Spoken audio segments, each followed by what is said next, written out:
Welcome to Man Does Tech, where I solve the problems you didn't even know you had.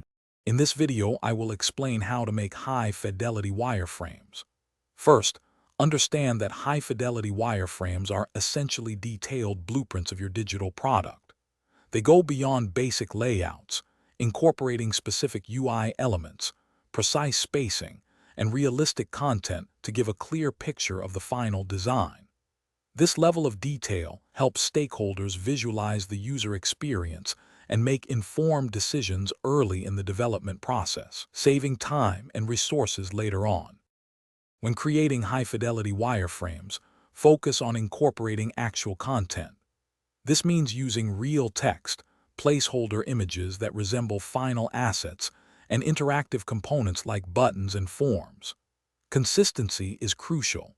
Ensure branding elements such as colors and typography are applied accurately. Popular design tools like Figma, Sketch, or Adobe XD offer robust features to help you achieve this level of detail efficiently, making the process smoother and more precise. To truly elevate your high-fidelity wireframes, adopt best practices for detail. Employ a consistent grid system to ensure every element is perfectly aligned and spaced, creating a polished look. Incorporate realistic data, not just lorem ipsum, to accurately simulate how users will interact with the content. Finally, gather feedback from users and stakeholders early and often. This iterative process allows you to refine your designs effectively, ensuring they meet both user needs and business goals. In summary, high-fidelity wireframes are invaluable for bridging the gap between initial concepts and the final product.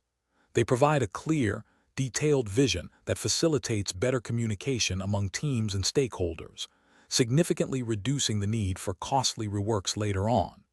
By investing time in detailed wireframing, you set a strong foundation for a successful product. Remember to check the description for a link to Darn Tough Socks and other great deals. Keep refining your designs, and you'll be well on your way to creating exceptional user experiences. Thanks for watching. If you found this helpful, don't forget to like and subscribe.